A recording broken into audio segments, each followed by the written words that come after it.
questions pour commencer cette édition de la mi-journée de Smart Bourse sur l'affaire GameStop. Et c'est Igor Demac qui nous en parle, conseiller en gestion de patrimoine chez Vital Épargne. Bonjour et bienvenue Igor. Bonjour Grégoire. L'affaire est passionnante évidemment, avec des angles d'entrée multiples. On a parlé de la spéculation effrénée des particuliers. Plus de 8 millions recensés à un moment, je crois, sur le forum Wall Street Bets du réseau social Reddit. C'est devenu le plus grand club d'investissement du monde. On a parlé de la révolte populaire de Main Street versus Wall Street, ou certains hedge funds en particulier.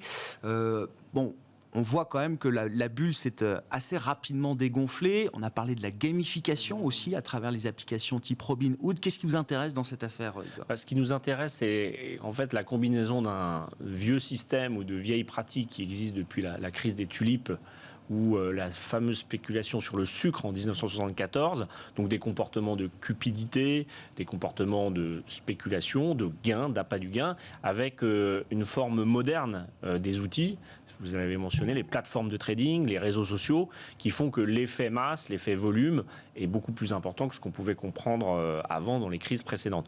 Mais c'est aussi adapté à un marché financier et à des flux qui ont été démultipliés. Donc en fait, on a beaucoup parlé de la revanche des particuliers, de la mort du système financier.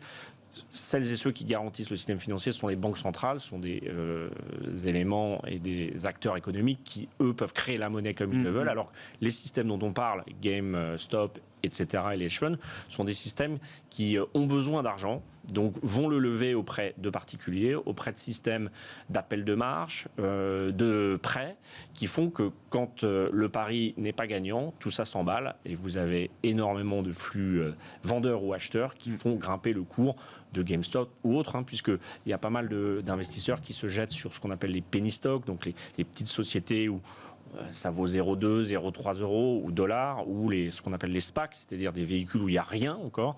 Et donc, c'est un phénomène assez naturel et qu'on connaît depuis très longtemps et qui, comme on l'a vu, en fait, s'est assez vite arrêté. Cette coalition de particuliers, vous dites c'est pas nouveau, c'est juste démultiplié par l'effet réseau. Enfin, ça fait réfléchir quand même certains investisseurs, notamment les vendeurs à découvert. Là, je parle d'investisseurs professionnels qui se demandent si leur métier n'est pas mort. Alors, leur métier était déjà dangereux puisque, en fait, la vente, qu'elle soit à découvert ou pas, c'est un système qui est beaucoup plus dangereux quand votre pari ne marche pas. Puisque vendre quelque chose à 100 et le racheter à 50 pour faire un profit de 50, ça c'est le scénario idéal. Sauf que quand la valeur qu'on a vendue à 100 vaut 110, 120, la perte grossit et en gros est infinie. Oui. Donc il n'y a pas de symétrie entre la fonction longue, ce qu'on appelle long, c'est-à-dire j'achète un actif et j'estime qu'il va prendre la valeur, et l'investisseur qui dit je parie sur la perte de valeur d'un actif. Donc de toute façon c'est plus dangereux. Ça le sera encore plus quand évidemment il y aura une diffusion de l'information, puisque les vendeurs à découvert ou non, puisque quand on dit que quelqu'un vend à découvert, c'est qu'il n'a pas la valeur. Oui. Mais normalement il faut l'emprunter. Oui. Et qui dit emprunt dit coût.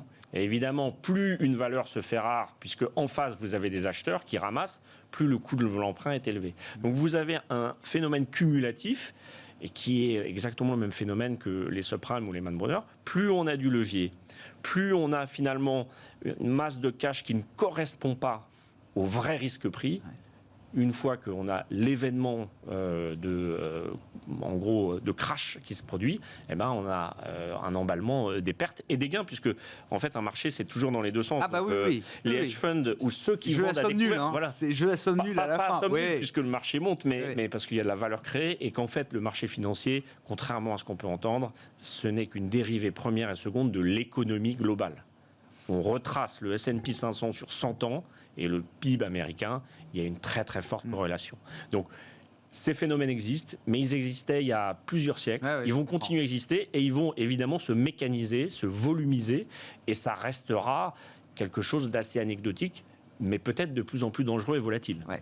Alors, ce qui était très particulier aussi dans le cas de GameStop, c'est qu'on avait plus d'actions empruntées pour être vendues à découvert que de flottants, ce qui rendait les choses encore plus dangereuses pour les vendeurs à découvert. Je crois qu'il y avait plus de 60 millions d'actions qui avaient été empruntées pour être vendues à découvert pour seulement 50 millions de liquidités, 50 millions d'actions de liquidités de flottants. C'est un vrai sujet, mais qui s'applique à quasiment toutes les classes d'actifs, entre l'actif réel et les produits financiers. On parle souvent de l'or physique, l'or papier, de tous les contrats entre intervenants financiers qui sont faits sur la base d'un actif. Et la crise des subprimes, qu'est-ce qui s'est passé? C'est qu'en fait, plus en tant qu'investisseur, mais collectivement, individuellement, on est loin de l'actif réel, avec des intermédiaires, du levier, du saucissonnage de produits, plus, évidemment, on est très loin de la valeur réelle.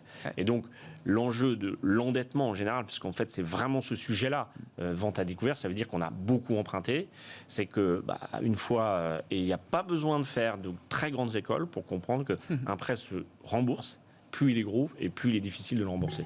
La hantise aujourd'hui à Wall Street, c'est ce que je lis à gauche à droite, c'est que cette armée Wall Street Bet, qui était donc à l'achat sur le dossier GameStop pour faire plier les vendeurs à découvert, décide peut-être un jour de passer à la vente sur certains ou de faire dossiers. Ça sur le lingot d'argent quelques jours après. C'est ce qu'on a vu effectivement aussi sur l'argent. Non mais ces stratégies de vente à découvert, on n'en a pas évoqué, mais il y avait beaucoup de stratégies optionnelles aussi. Les particuliers américains ont beaucoup joué le titre GameStop à travers des options, donc ça revient du levier, de l'appel de marge. De compensation, l'a dit ici. Autorisé par les plateformes type Robinhood. Voilà. Quand on est... Alors, ce qui n'est pas vraiment possible en France, parce que c'est ma question. La culture et les plateformes optionnelles sont plus anecdotiques, plus contrôlées. On peut accéder aux options en France. Oui, mais je veux dire que la culture financière de l'épargnant, d'abord il y en a beaucoup moins, est quand même moins forte. Et est-ce que c'est un sujet justement qu'on peut peut-être traiter rationnellement, sans parler de stratégie tête brûlée type GameStop, mais est-ce que pour un épargnant français, c'est intéressant de mettre en place des stratégies optionnelles, profiter, je ne sais pas, d'opportunités de marché pour être vendeur à découvert? Est-ce que c'est des choses qui se font? Est-ce que vous le proposez, Igor? Enfin, comment est-ce qu'on peut... c'est pas le sujet de vos clients. Non, le sujet de nos clients, c'est de pérenniser la gestion de leurs actifs patrimoniaux, immobiliers, financiers, dans une zone de risque et de prudence. Et en général, nos autorités sont quand même suffisamment bien informées pour interdire à une époque les stratégies Forex, la crypto-monnaie qui n'est pas possible dans le cadre de notre profession de proposer, et puis toutes ces stratégies optionnelles qui sont quand même des stratégies complexes. Et c'est pas tellement le fait d'être particulier ou grand investisseur, c'est le fait de comprendre ce qu'on achète.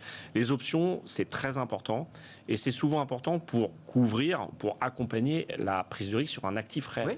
Et la finance, elle ne peut être utile, entre guillemets, que si, à la base, elle vient sécuriser le prix d'un actif ou on l'utilise pour financer l'acquisition d'un actif réel. Dès lors que le marché des options, en fait, tourne sur lui-même, comme tous les marchés, eh bien, on a un risque. Oui, il y a un risque parce qu'en fait, le mécanisme n'est pas tout à fait le même que de détenir, d'être propriétaire d'un actif. On est propriétaire d'un droit de vendre ou d'acheter à un certain prix. Et il y a beaucoup plus de volatilité parce que, en fait, les intervenants peuvent beaucoup plus traiter sur ces valeurs-là. C'est plus difficile de faire tourner le cours de Apple. Oui. De le tripatouiller. Oui, je comprends. Dans le jargon. Mais les options ont quand même une utilité. C'est-à-dire, ça peut être des produits très complexes. On peut avoir aussi des stratégies assez simples avec les options. Non, mais être acheteur d'options, c'est pas très dangereux parce qu'en fait, on a acheté, on a payé, on a pris une vue et on n'est pas exercé. C'est plutôt être vendeur, c'est-à-dire donner le droit à quelqu'un d'exercer. C'est toujours...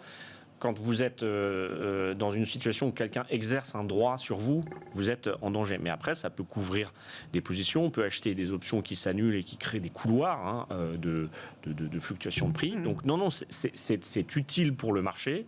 C'est un petit peu comme les hedge funds, ce sont des vigies. Il y a des gens qui révèlent des malhonnêtetés, des incongruités comptables. Donc on a besoin, à la marge, de ces gens qui sont là pour fluidifier, pour donner de l'information. Après, on est un petit peu loin de l'investissement, de la réutilisation de l'épargne mondiale pour financer le capitalisme. Je trouve que l'introduction en bourse de Kuaishou est un bon exemple parce que c'est vraiment là ce que le marché financier doit faire. Alors, c'est à la chinoise, donc c'est 160%, mais on a une entreprise qui vient se proposer. Eh bien, les particuliers, s'ils ont pu participer, ils n'ont peut-être pas fait 160, ils ont fait 50, ils ont participer à la mise en bourse, la liquidité, la monétisation d'un actif qui semble être de qualité. Et c'est ce à quoi sert. Dans une autre mesure, les premières IPO en France, je pense à Ferricides Pharma ou HRS aussi dans l'hydrogène, là, qui va coter la semaine prochaine, énorme engouement des particuliers. C'est-à-dire beaucoup de particuliers, effectivement, sont venus souscrire à ces opérations. Bon, GameStop, je ne sais pas s'il y avait une equity story, comme on dit, c'est-à-dire un cas d'investissement. C'était juste phénomène spéculatif. C'est un peu comme de dire l'histoire de la tulipe. Les bulbes de tulipes valaient de plus en plus cher. Mais une tulipe et un bulbe, ça sert toujours à la même chose. Là, dans le cas que vous citez sur l'hydrogène ou Quaishou, il y a une vraie utilité, un vrai service, un produit. Et donc, il faut rester toujours maître. Il me semble, en tout cas dans nos métiers de gestion de patrimoine, il faut orienter toujours nos clients vers la proximité avec un véritable actif dont on peut apprécier la valorisation et les flux. Est-ce que le marché est cassé ou pas, Igor? Est-ce que l'investisseur... Il ne semble pas le Nasdaq continue. Certains estiment que le marché est cassé parce que GameStop, ça vient compléter un panorama quand même d'exubérance qu'on retrouve alors peut-être sur les cryptos, peut-être sur Tesla et toutes les valeurs qui n'ont pas de profit aujourd'hui. Je pense que le marché est cassé dans son fonctionnement. Oui. Je pense qu'il est très élevé, les prix de certains actifs sont très élevés, on voit Nasdaq, etc. Mais ça... Le marché est efficient. Non, mais on connaît le scénario global, le scénario monétaire, c'est de la liquidité inondée partout. Donc on sait qu'à un moment ou à un autre, il y a des corrections. On en a eu une petite, plutôt sur l'Europe, mais on en a eu une petite, il y en aura d'autres. Après, le fonctionnement même du marché, il ne me semble pas avoir changé. Le risque est toujours le même. C'est le risque de perdre. Et le risque est toujours aussi le même, rappelez-vous, sur l'économie. C'est une dérivée première de l'économie, donc il faut que l'économie aille bien. Si l'économie ne se reprend pas, on ne pourra pas maintenir ces niveaux de valorisation. Il y a deux choses qui les maintiennent. Je vous ai dit l'afflux de liquidité et également la bonne marche de l'économie. Merci Igor. Igor Demac avec nous dans cette édition de la mi-journée du vendredi de Smart Bourse. Igor Demac, conseiller en gestion de patrimoine chez Vital Épargne.